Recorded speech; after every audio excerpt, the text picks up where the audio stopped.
Hello दोस्तों, welcome to Uttarakhand समाधान। दोस्तों, हमारा डेली नाइट टेस्ट सीरीज आज है देखिए भाग 58 और जिसमें हम देखते हैं 10 महत्वपूर्ण प्रश्नों को।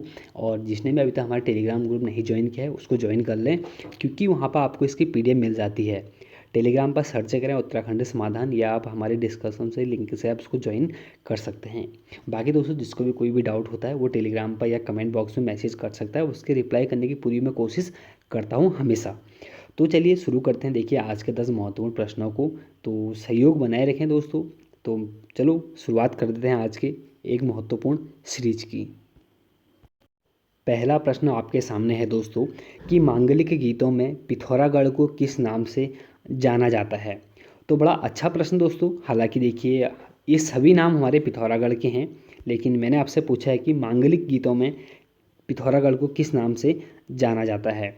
तो इसका सही हमारा आंसर जो दोस्तों है वो है हमारा कत्यूरीगढ़। इसका बी इसका आंसर हमारा सही है। तो थोड़ा चर्चा कर लेते हैं। देखिए मांगलिक गीतों में जो पिथौरागढ़ का नाम मिलता है हमें वो कत्यूरीगढ़ मिलता है। हालांकि मैंने देखिए आपसे कल भी ये बात की थी कि जो हमारा कत्यूरीगढ़ जो कत्यूरी जो हमारा नाम था वह दोस्तों हमारा नाम था बागेश्वर का। लेकिन यहाँ पर क्वेश्चन चेंज हो चुका था, बात आ गई कि मांगलिक गीतों में पिथौरागढ़ का नाम आपसे यहाँ पर पूछा गया है। और दोस्तों ईस्ट इंडिया कंपनी ने पिथौरागढ़ को जो नाम दिया वह दोस्तों दिया ब्रिटिश परगना ऑफ शोर एंड जोहार। तो काफ़ी अच्छा प्रश्न दोस्तों है कि ईस्ट इंडिया कंपनी वालों ने पिथौरागढ़ को क्या नाम दिया था। यह आपसे पूछा जाएगा कि ब्रिटिश परगना ऑफ शोर एंड जोहार यह नाम पिथौरागढ़ को किसने दिया। तो सबके सब आप लोग याद रखते हुए चलना। और देखिए अगला प्रश्न है कि मैदानी भाग को क्या कहते हैं। कहाँ की पिथौरागढ़ की बात चली है कि पिथौरागढ़ का जो हमारे मैदानी भाग है उसको किस नाम से जानते हैं। तो उसको हम सैनी शौर के नाम से हम जानते हैं। और पहाड़ी भाग को दोस्तों पिथौरागढ़ के हम शौर क्षेत्र के नाम से हम जानते हैं। इसके अलावा भी हमारे पिथौरागढ़ के कुछ अन्य नाम हैं, हालांकि पहले आपको बता चुका था, लेकिन इन दो प्रश्नों की वजह से आपको प्रश्न रिपीट हमारा हो चुका है। देखिए अन्य नाम छोटा कश्मीर आपको पता ही है, और नॉर्थ ठकुरी शौर। तो ये हमारे पिथौरागढ़ के कुछ महत्वपूर्ण हमारे नाम हैं।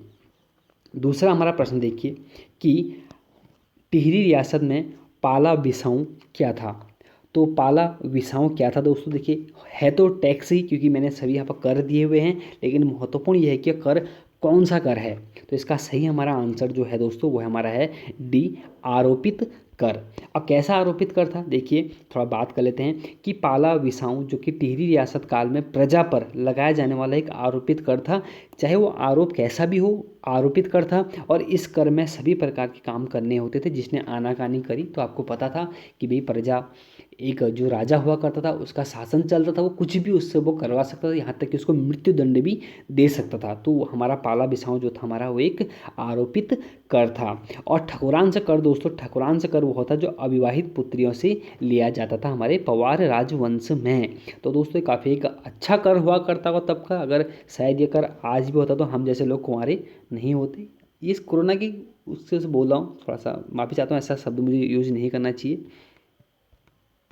चलो कोई दिल पर बातों को मत लेना, कभी ऐसी मजाक चल जाती है। अगला प्रश्न देखते हैं, कमल किस राज्य का राज्य पुष्प है। दोस्तों एक बार एग्जाम में पूछा गया था कि हमारा नॉर्मली पूछा गया था। देखिए यहाँ पर कुछ ऑप्शन आपको दिए गए, पहले बात कर लेते हैं कि कमल किस राज्य का राज्य पुष्प है। तो देखिए यहाँ पर हरियाणा, जम्मू कश्मीर और कर्नाटक, इन तीनों का दोस्तों हमारा राज्य जो पुष्प है वो हमारा है कमल। तो एक बार एग्जाम पूछा गया था कि कर्नाटक का हमारा राज्य पुष्प क्या है। तो बहुत अच्छा प्रश्न दोस्तों एग्जाम में आया था, तो वहाँ पर ऑप्शन हमारा कमल था। ठीक, तो सभी हमारे जो राज्य हैं, मतलब राज्य क्या देखिए आपको पता है तो केंद्र शासित प्रदेश है, लेकिन पहले आपका राज्य था आपको पता है, लेकिन आज भी हमारा जम्मू कश्मीर का कमल ही है। देखिए जब बात हम करते हैं तो हरियाणा, कर्नाटक, जम्मू कश्मीर का जो हमारा राज्य पुष्प है दोस्तों वो हमारा कमल ही है। और राष्ट्रीय पुष्प दोस्तों किस किस देश का है कमल, वो एक वियतनाम, मकाऊ और मिस्र का है। और कमल का जो हमारा वनस्पति नाम है वो है नेलम्बो न्यूसिफेरा गार्डन। ये आपको ध्यान रखना पड़ेगा ही, क्योंकि एग्जाम में पूछा जाता है। ध्यान देना कि किस किस देश का हमारा राष्ट्रीय पुष्प है, तो वियतनाम, मकाऊ और मिस्र। और हमारे भारत में हमारे एक जम्मू कश्मीर, केंद्र शासित प्रदेश, कर्नाटक और हरियाणा। और देखिए चौथा प्रश्न है कि पवार वंश में राजसभा तथा राजप्रसादा में अर्दली का कार्य करने वाले को किस नाम से जाना जाता था। तो इसका सही हमारा आंसर है दोस्तों वह है हमारा डी, चाकर। अब देखिए कुछ महत्वपूर्ण यहाँ पर बातें कर लेते हैं। देखिए पवार वंश में राजसभा तथा राजप्रसाद में अर्दली का कार्य करने वाला हमारा चाकर हुआ करता था, और राजा के साथ चांदी का दंड लेकर चलने वाला जो व्यक्ति होता था उसको हम चौकीदार के नाम से उसको हम जानते थे। कुछ ऐसे पद थे दोस्तों जो कि आपको ध्यान में रखना है। देखिए दो के दो महत्वपूर्ण है, चाकर और चौकीदार। इसके अलावा भी हमारे राजस्व की जो वसूली करते थे उसको हम थोकदार के नाम से जानते थे, और थोकदार के दो महत्वपूर्ण हमारे पद हुआ करते थे, एक था कमीर, दूसरा कौन था हमारा शयाणा। और दोस्तों हमारे पवार वंश में ही जो तीव्रगामी संदेश वाहक होता था उसको हम चणु के नाम से उसको हम यहाँ पर जानते हैं। और राज परिवार में दोस्तों हमारे परिवार जो राज परिवार में जो भोजन की व्यवस्था करने वाला होता था उसको हम सौदी के नाम से जानते थे। तो सब के सब आपके महत्वपूर्ण, शायद चाकर और चौकीदार तो आपने पढ़ाई होगा, लेकिन चणु और शायद देखिए जितने भी लोग तैयारी करें अच्छी तैयारी में हैं सभी ने ये चीज़ें पढ़ी हुई। जिसने नहीं पढ़ी है कोई बात नहीं, आप लोग नोट करते हुए चलें। पांचवा हमारा प्रश्न है कि विश्व परिवार दिवस कब मनाया जाता है। तो दोस्तों विश्व जो परिवार दिवस है हमारा, यह हम मनाते हैं 15 मई को। तो इसका आंसर सही है। तो प्रश्न आपको मैंने इसलिए दिया था क्योंकि आज दोस्तों हमारा नर्स दिवस है, इसलिए मैंने प्रश्न दिया। देखिए कुछ प्रमुख दिवस हमारे मई के 10 मई तक हम पढ़ चुके थे। तो जैसे कि आज बात करते हैं कि 10 मई तक हम पढ़ चुके थे ना। तो अगला था ये राष्ट्रीय प्रौद्योगिकी दिवस हमारा जो 11 मई को मनाया जाता है, और विश्व नर्स दिवस दोस्तों 12 मई को मनाया जाता है। और परिवार दिवस जो कि मैंने आपसे पूछा है, देखिए नर्स दिवस आज है हमारा और 12 मई को, और उसके बाद हमारा परिवार दिवस 15 मई, विश्व डेंगू दिवस 16 मई, विश्व दूरसंचार दिवस 17 मई, बहुत बार मैं आपको ये चीज़ें बता चुका था पहले भी, और विश्व संग्रहालय दिवस हमारा 18 मई, और विश्व मधुमक्खी दिवस हमारा 20 मई। तो सब के सब मई के आप महीने याद रखना। काफ़ी अच्छा टॉपिक है दोस्तों एक। और छठा हमारा प्रश्न है कि उत्तरकाशी के किस गांव को पर्यटकों का गांव की संज्ञा दी गई है। तो इसका सही हमारा जो आंसर होता है दोस्तों वह हमारा है डी, माउतड़ गांव। अब बात करते हैं दोस्तों कि पर्यटकों का गांव जो हमारा माउतड़ गांव है यह हमारा उत्तरकाशी में स्थित है, और किस घाटी में है तो दोस्तों पुरौला घाटी में है। और हम पुरौला घाटी का वरदान के नाम से दोस्तों का जानते हैं, तो हम कमल नदी को जानते हैं। थोड़ा चर्चा करेंगे अभी, इसके बाद थोड़ा सा और बात कर लेते हैं। देखिए हर की दून का प्रवेश द्वार हमारा पुरौला ही है, और पुरौला घाटी का वरदान और शिराई घाटी की जीवन रेखा के नाम से दोस्तों हम कमल नदी को हम जानते हैं। और कमल नदी की जो घाटी है दोस्तों उसको हम मिनी बंगाल के नाम से भी जानते हैं, क्योंकि एक लाल चावल के लिए बहुत ज़्यादा हमारा प्रसिद्ध एक घाटी है। तो कुछ महत्वपूर्ण टॉपिक हैं दोस्तों, नोट करते हुए चलें। सातवां प्रश्न है हमारा कि भूमि की उर्वरता को बढ़ाने के लिए किस फसल को उगाया जाता है। तो इसका सही है जो हमारा आंसर होगा दोस्तों वो हमारा होगा डी, उड़द। तो इसका आंसर हमारा सही है।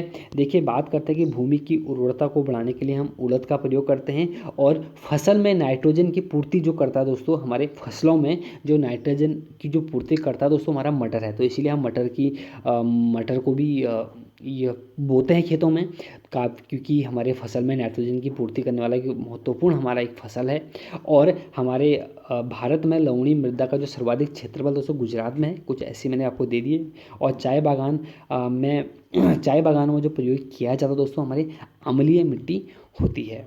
और हमारा आठवां प्रश्न है कि बलवंत गिरी आश्रम कहाँ स्थित है।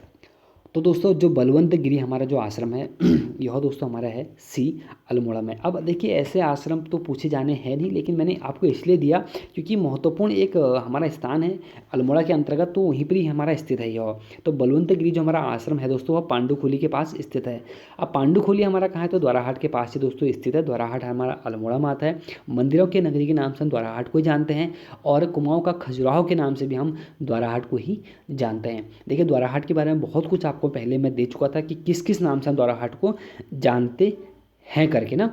तो अब बात थोड़ा सा यहाँ पर ये आती है कि जब हम बात करते हैं कि बलवंत गिरी आश्रम पांडुखोली के पास, तो पांडुखोली दोस्तों एक हमारी गुफा भी है जो कि हमारे अल्मोड़ा के अंतर्गत ही आती है। और दोस्तों महत्वपूर्ण ये भी है कि हमारा जहाँ पर पांडुखोली है वहीं पर हमारा भीम की खातड़ी मतलब रजाई नामक हमारा एक प्रसिद्ध मैदान भी स्थित है। इसको आप नोट करते हुए चलना।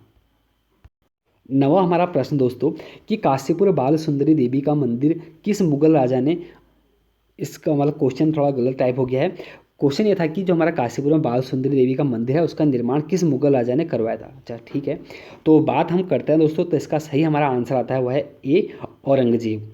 तो औरंगजेब के बारे में सभी ने पढ़ा है। तो देखिए थोड़ा सा बात कर लेते हैं। देखिए काशीपुर बाल सुंदरी देवी का जो निर्माण है ये हमारा औरंगजेब ने कराया था, ऐसा हमें उल्लेख देखने को कहीं कहीं इतिहास में मिलता है।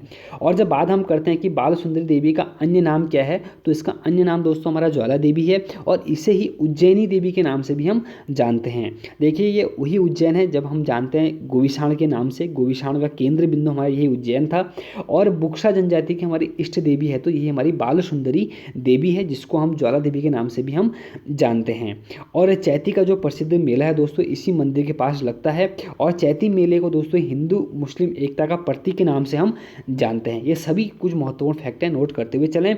और इसी मंदिर के पास दोस्तों एक प्रसिद्ध मंदिर है जिसको हम खुजली देवी मंदिर के नाम से भी हम जानते हैं, तो नोट करते हुए चलें। और आज का 10वां और अंतिम प्रश्न हमारा ये है कि कनक वंश काव्य की रचना, कनक वंश काव्य किसकी रचना है? तो इसका सही जो हमारा आंसर है दोस्तों वह हमारा है बाल कृष्ण भट्ट। अब क्यों रचनाएं ये मैंने आज आपको दी हैं बताऊंगा अभी। देखिए कनक वंश काव्य रचना जो हमारी बाल कृष्ण भट्ट की है, जो कि 1952 में यह रचना करी गई थी। और उत्तराखंड रहस्य जो रचना है ये हमारे शालिग्राम वैष्णव की है, ये तो एग्जाम में बहुत बार पूछी भी गई है। जो यह रचना हुई थी दोस्तों उत्तराखंड रहस्य, यह हुई थी हमारे 1923 में। और जो वसुधारा जो हमारी रचना है यह गोविंद प्रसाद नौटियाल की है, 1946 की बात होती है। और वेदमाला जो है हमारे हरिराम धस्माना की है, जो कि 1953 की बात होती है। ये देखिए इसलिए पुस्तकें आज चर्चा में आई हैं क्योंकि ये सभी जो किताबें हैं यहाँ पर हमारे उत्तराखंड नाम का उल्लेख देखने को मिलता है। और यहाँ तक कि दोस्तों हमारी एक रचना और थी, उसका नाम था उत्तराखंड यात्रा दर्शन, जो कि हमारे शिव प्रसाद डबराल की थी, उन्होंने 1960 में रचना की थी, जहाँ पर भी हमारे उत्तराखंड का नाम आया था। तो ये थे दोस्तों 10 महत्वपूर्ण प्रश्न। जिसने टेलीग्राम ग्रुप नहीं ज्वाइन किया है ज्वाइन कर लें। फिर वही बात बोलता हूँ क्योंकि वहाँ पर आपको इसकी PDF निःशुल्क मिल जाती है। तो मिलते हैं एक नेक्स्ट वीडियो में दोस्तों। जय हिंद जय भारत।